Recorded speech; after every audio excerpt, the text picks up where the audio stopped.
Bonjour chers amis, dans ces vidéos nous allons voir des dynamismes qui habitent notre personne qu'on appelle les passions. Nous avons vu précédemment ce dynamisme de la liberté qui nous permet d'atteindre notre but qui est le paradis avec la grâce de Dieu. Cette liberté par ses choix nous oriente soit vers Dieu, soit vers le mal, vers l'enfer en péchant. D'autres dynamismes, les passions nous habitent. Nous percevons notre sensibilité des mouvements. Par exemple, si nous voyons un chien méchant, nous allons avoir peur et avoir envie de fuir. Ou au contraire, nous sommes dans la joie quand nous revoyons des amis et nous désirons rester avec eux un bon bout de temps. Ce sont les passions. Voilà ce qu'en dit le catéchisme de l'Église, au numéro 1763. Le terme de passion appartient au patrimoine chrétien. Les sentiments ou passions désignent les émotions ou mouvements de la sensibilité qui inclinent à agir ou à ne pas agir en vue de ce qui est ressenti ou imaginé comme bon ou comme mauvais. Cela vient du latin pati, donc pâtir, souffrir. Nous pouvons penser à la passion de Jésus. Passion ici, elle prend un grand P. Donc cela a une dimension passive, réceptive. Nous endurons quelque chose. C'est la première dimension de la passion. Il y a un stimuli qui parvient grâce à nos sens ou de notre intérieur, la mémoire ou l'imagination.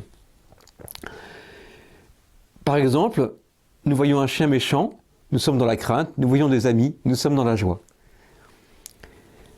Mais ces passions aussi ont une dimension active. Le père Perens nous dit, ce sont des actes de l'appétit sensitif. Il y a l'appétit spirituel, la volonté, l'appétit sensitif qui sont les passions. Par exemple, la vision d'un chien méchant non seulement nous donne de la crainte, mais nous pousse à nous sauver, à fuir.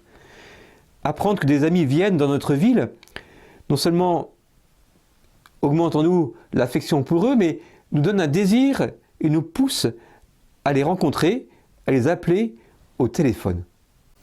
Nous allons procéder en 3 temps.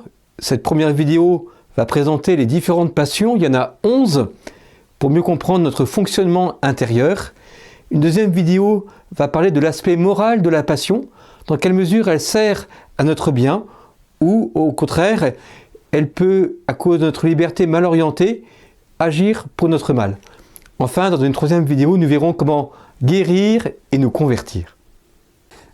La description des passions. Au fondement de la passion, il y a notre corps. Les animaux aussi ont des passions. Par exemple, un chat qui voit un chien va fuir. Ou mon chien, quand il voyait sa laisse pour aller en promenade, il était tout joyeux. Ainsi, être humain, nous avons aussi un corps et nous avons des passions. Toutefois, nous avons une âme et aussi notre âme rentre en compte dans ce dynamisme. Nous verrons surtout cela dans la seconde partie. Ces passions proviennent soit de l'extérieur de nous, grâce à nos sens. L'organe du cerveau est très utile pour percevoir tout cela. Nous avons aussi l'imagination, la mémoire, qui sont source du réveil de passion ou de fabrication d'une passion. Nous avons une dimension physiologique aussi, à travers le rythme cardiaque qui peut augmenter, par exemple sous l'aspect de la colère. Nos sens nous donnent ces informations. Par exemple, la photo d'un parent décédé va produire en nous une passion de tristesse. Et ces dynamismes, donc, s'enracinent dans notre corps. Il y a 2 appétits. Un appétit sensible, les passions, et un spirituel, la volonté. Je voudrais l'illustrer un peu plus profondément. Par exemple, notre mémoire nous rappelle que c'est l'anniversaire de notre petit frère aujourd'hui. Et nous avons un sentiment d'affection qui grandit en nous. C'est un appétit sensible. Et il y a un appétit spirituel, la volonté, qui nous fait choisir d'aller lui acheter un cadeau pour fêter son anniversaire. Donc en nous, il y a cette dimension sensible et cette dimension spirituelle, libre, volontaire. Freud, lui, ne connaît pas la distinction de ces 2 dimensions sensibles, corporelles et spirituelle. Si bien qu'il ne comprend pas le rôle de l'intelligence, des vertus, dans la régulation des passions.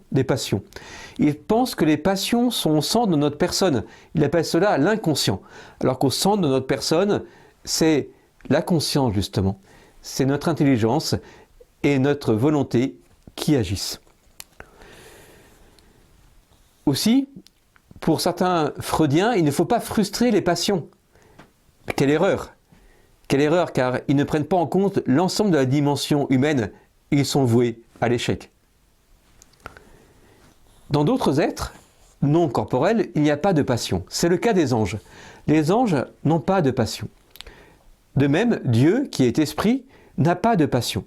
Quand dans la Bible on parle de la colère de Dieu, en fait, on utilise une image qui évoque une colère, puisqu'on voit les effets de Dieu qui punit les pécheurs. Mais Dieu le fait sans la passion de la colère, car en lui, il n'y a pas cette passion.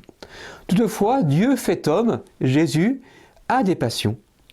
Nous savons que le Christ a de l'affection sensible. Il pleure parfois. Parfois, il est en colère. Toutefois, ces passions pour Jésus sont pleinement soumises à sa liberté, comme c'est le cas pour Adam et Ève au début de leur création. Aussi, quand Jésus pleure, il veut pleurer. En même temps, c'est une vraie passion. Il ne fait pas mine de pleurer. Ce n'est pas une mise en scène. Il pleure réellement, mais il veut pleurer. Quand il pleure par compassion pour Jérusalem, eh bien, il le fait d'un amour d'autant plus fort que sa passion est pleinement unie à sa volonté qui aime cette ville de Jérusalem. Et il pleure parce qu'à ce moment-là, Jérusalem n'a pas accepté son salut. Il y a 11 passions. Elles sont nombreuses. La plus fondamentale est l'amour, qui est provoqué par l'attrait du bien sensible. Par exemple, ce bien peut être un ami à qui on téléphone. Mais ce bien sensible peut ne pas être un vrai bien. Par exemple, quelqu'un qui vole la voiture d'un inconnu, il est attiré par ce bien sensible de la voiture, mais il pose un bien faux, un vrai mal en fait, puisque en faisant cela, il fait un vol, il s'éloigne de Dieu et de son bonheur éternel. Il y a 2 grandes catégories de passions. La première catégorie concerne l'appétit concupiscible et la deuxième, l'appétit irascible. Dans tous les cas, la passion concerne des biens sensibles à rechercher ou des maux sensibles à éviter. Pour le concupiscible, j'ai développé, c'est des biens assez faciles à obtenir ou des maux assez faciles à éviter. Pour l'irascible, ce sont des biens sensibles ardus, difficiles à acquérir ou des maux sensibles, difficiles à éviter, ardus. Le concupiscible est quelque chose de naturel, c'est un désir. Plus qu'un désir, vous allez voir, c'est un dynamisme en nous qui nous attire vers le bien sensible ou qui nous fait repousser le mal sensible. À ne pas confondre la concupiscence, qui est une blessure liée au péché originel, c'est autre chose. Ce concupiscible, quand il concerne des biens sensibles, eh bien, il produit 3 passions. L'amour de ce bien sensible. Si ce bien est absent, il produit un désir. Si ce bien est présent, il produit la joie. Par exemple, nous aimons nos cousins. Nous avons de l'amour pour eux. Première passion. Ils habitent dans une autre ville. Ils sont absents de notre vue. Nous désirons donc les voir. Deuxième passion. Enfin, ils viennent en vacances chez nous. Le bien sensible est présent, nous les voyons. Eh bien, nous sommes dans la joie. Troisième passion. L'amour, le désir, la joie. Il y a un dynamisme qui va aussi chronologiquement. Nous aimons un bien sensible, nous le désirons, nous l'obtenons et nous sommes dans la joie. Pour l'amour conjugal, c'est quelque chose de semblable. Et aussi pour les autres amours qui sont tout à fait différents, l'amour filial, parental, fraternel, amical. Pour l'amour conjugal, il y a d'autres éléments qui rentrent en compte, notamment tout ce qui est la biologie liée à la sexualité, qui est quelque chose de particulier à cet amour. Et certains disent que l'amour conjugal dure 3 ans. La passion dure 3 ans. Oui, c'est vrai, si la passion est laissée à elle-même, si elle n'est pas soutenue par la liberté, par le choix Pourquoi? Parce que parfois, le mari peut énerver l'épouse ou vice-versa, et on sent moins que l'autre est un bien sensible pour nous, puisque voilà, il nous agace ou autre chose. Et on ne sent plus qu'on l'aime. Alors on va dire on ne l'aime plus, et on se quitte. Beaucoup de couples se séparent comme cela. Eh bien c'est bien dommage, on s'éloigne de la vérité sur la personne humaine, car la personne n'est pas que passion, dynamisme passionnel, elle a aussi choix, liberté de choisir l'autre pour l'aimer pour toute une vie. Voilà le mariage tel qui est voulu par Dieu dès l'origine. Pour le mal sensible, la première passion, ce n'est pas l'amour, bien sûr, c'est la haine. Si le mal est absent, ce n'est pas le désir, c'est la fuite. Si le mal est présent, ce n'est pas la joie, c'est la tristesse. La haine, il ne faut pas confondre avec le péché de haine, la haine ici n'est pas mauvaise en soi. La haine du mal sensible est bonne. Par exemple, je vais éviter des ronces pour ne pas me blesser. C'est psychologiquement sain. Si je cherche à me blesser, il y a une pathologie derrière cela. La haine du mensonge est quelque chose de bien, aussi moralement pour le coup.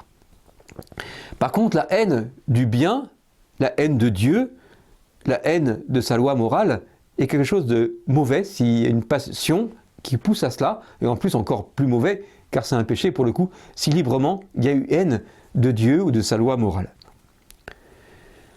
On peut parfois avoir une passion de haine et poser un acte de charité.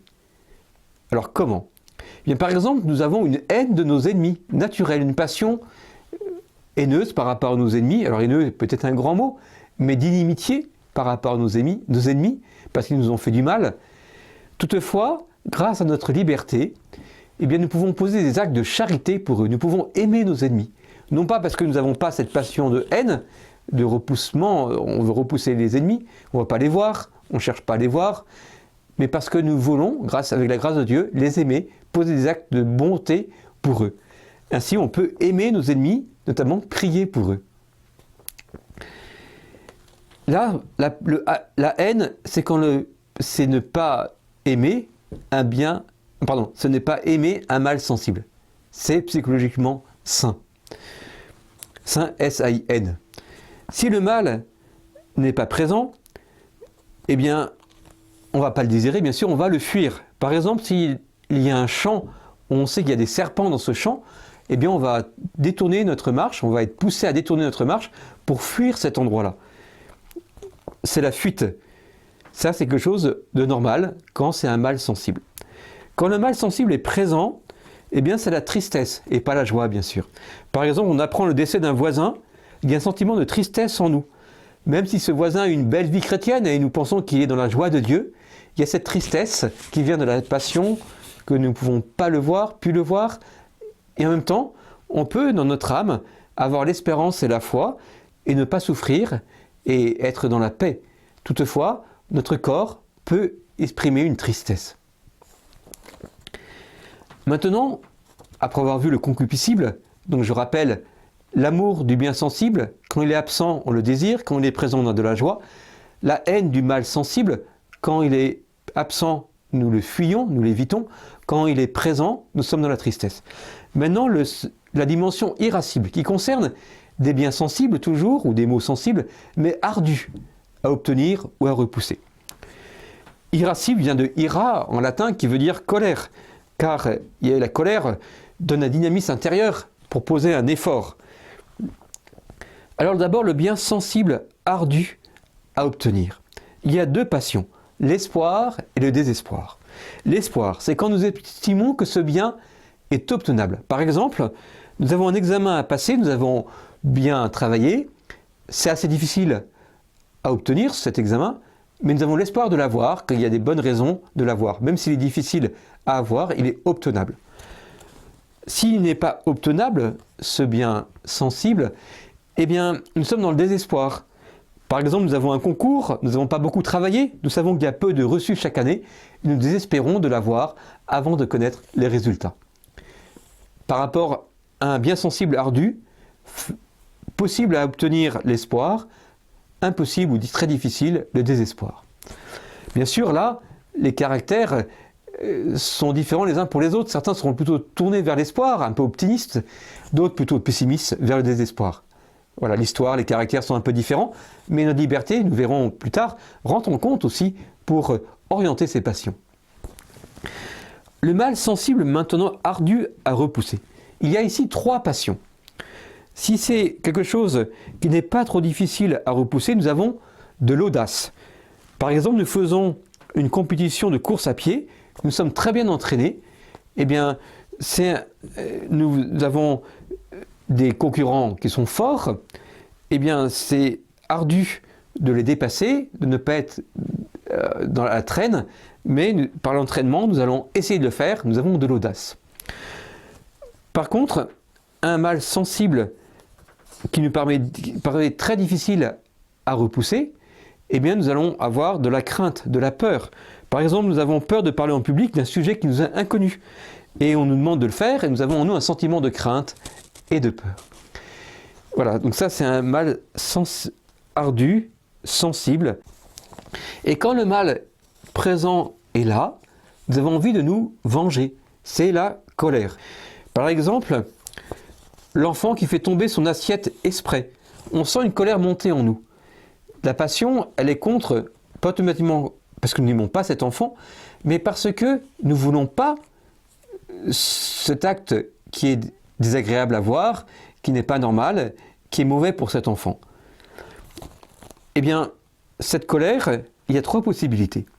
Soit elle est sainte, soit elle concerne un péché véniel, soit elle est un péché mortel. Elle est sainte quand elle est pour le bien et elle est maîtrisée. Par exemple, quand le Seigneur Jésus chasse les venteurs du temple, il se maîtrise complètement, il le fait pour le bien. Je vous cite ce passage de l'Évangile selon saint Jean au chapitre 2. Dans le temple, il trouva installés les marchands de bœufs, de bœufs, de brebis et de colombes, et les changeurs. Il fit un fouet avec des cordes, et les chassa tous du temple, ainsi que les brebis et les bœufs. Il jeta par terre la monnaie des changeurs, renversa leur comptoir. Il dit aux marchands de colombes, « Enlevez cela d'ici, cessez de faire de la maison de mon père une maison de commerce. »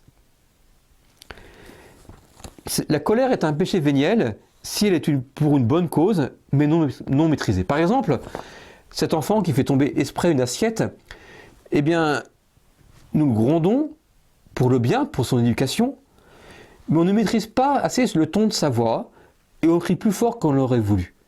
Nous ne maîtrisons pas notre colère, nous posons un péché véniel, mais par contre, c'est pour une bonne cause. Une colère pour une mauvaise cause est un péché mortel. Donc bien sûr, dans ces 3 cas-là, la liberté rentre. C'est ce que nous allons voir dans la prochaine vidéo.